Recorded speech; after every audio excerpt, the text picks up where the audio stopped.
नमस्कार।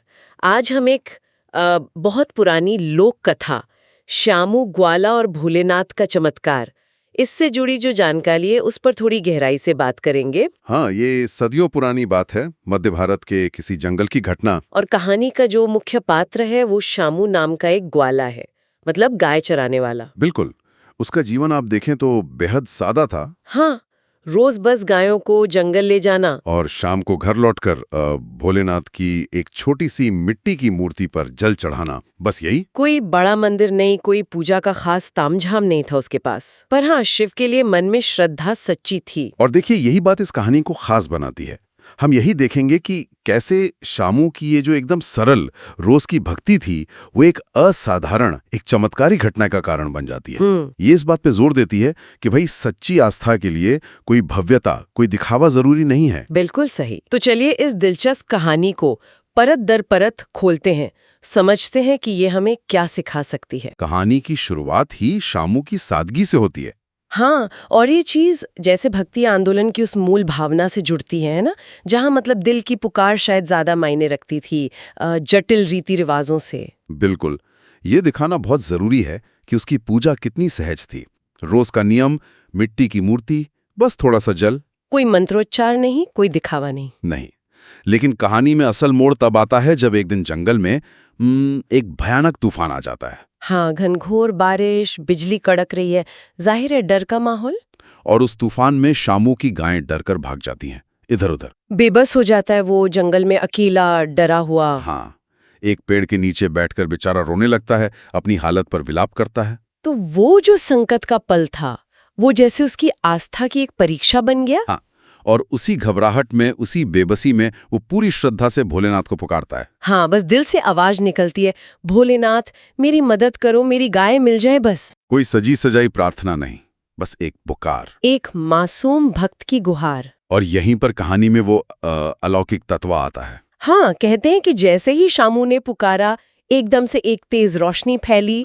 और उसने देखा कि सामने जटाधारी, हाथ में त्रिशूल और डमरू लिए एक साधु खड़े हैं। स्पष्ट रूप से भगवान शिव का ही रूप। हाँ, और वो साधु मुस्कुराते हुए कहते हैं, डर मत बच्चा, तेरी भक्ति ने मुझे खींच लाया है। देखिए, ये संवादी कहानी का सार है कि ईश्वर भक्त की सच्ची पुकार सुनते हैं, चाहे वो कितनी भी सरल क्यों न हो। और भगवान का खुद साधु रूप में आना, ये तो मतलब सीधा दैवी हस्तक्षेप हुआ। हाँ, ये दिलचस्प है कि वो कोई संकेत नहीं भेजते, बल्कि खुद आते हैं मदद करने। इसके बाद वो साधु अपना डमरू बजाते हैं। और जैसे ही डमरू बजता है, चमत्कार होता है। शामू की जितनी भी गायें भटकी हुई थीं, वो सब पलक झपकते ही उसके पास वापस आ जाती हैं। शामू तो हैरान रह गया होगा, बिल्कुल अवाक। वो कुछ कह पाता, कुछ समझ पाता उससे पहले ही वो साधु अदृश्य हो जाते हैं, गायब। अगर हम इसे थोड़ा व्यापक नजरिए से देखें तो ये शायद दिखाता है कि कैसे गहरे संकट और लाचारी के पलों में इंसान की आस्था सबसे ज्यादा मजबूत होकर सामने आती है। हाँ, शायद वही अटल विश्वास उस दैवीय मदद को खींच लाता है जिसका जिक्र कहानी में है। और साधु का तुरंत गायब हो जाना भी महत्वपूर्ण है।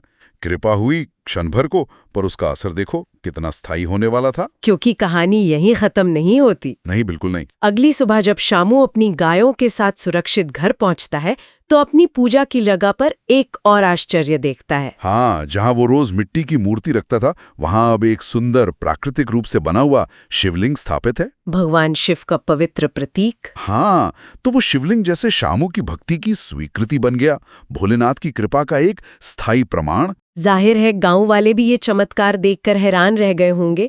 शामू की भक्ति की गहराई समझी होगी उन्होंने। बिल्कुल। और ये घटना उस व्यक्ति की जो निजी आस्था थी, उसे एक तरह से सामुदायिक मान्यता दिला देती है। ये बात ध्यान देने वाली है। गांव वाले मिलकर फिर उस जगह को शामेश्वर महादेव का नाम देते हैं। शामुकेश्वर। हाँ, और कहा जाता है कि आज भी वहाँ एक मंदिर खड़ा है। उसी घटना की याद दिलाता हुआ शामू ग्वाले की सरल आस्था और उस पर हुई ईश्वरीय कृपा की कहानी कहता है। तो इस पूरी कथा का सार क्या निकलता है? ये आस्था की शक्ति के बारे में हमें क्या बताती है? देखिए, संक्षेप में कहें तो ये कहानी बस यही दर्शाती है कि कैसे एक साधारण, भोले भाले इंसान की सच्ची, निष्कपट भक्ति ने भी ईश्वर की कृपा को, उनके हस्तक्षेप को आकर्षित किया। और इसका नतीजा सिर्फ उसकी उस वक्त की मुश्किल का हल नहीं था, मतलब गायों का मिलना। नहीं, बल्कि एक स्थायी आध्यात्मिक केंद्र की स्थापना भी हुई जो शायद पीढ़ियों को प्रेरणा देता रहा है। और खास बात ये कि शामू की भक्ति किसी कर्म कांड या दिखावे पर आधारित नहीं थी।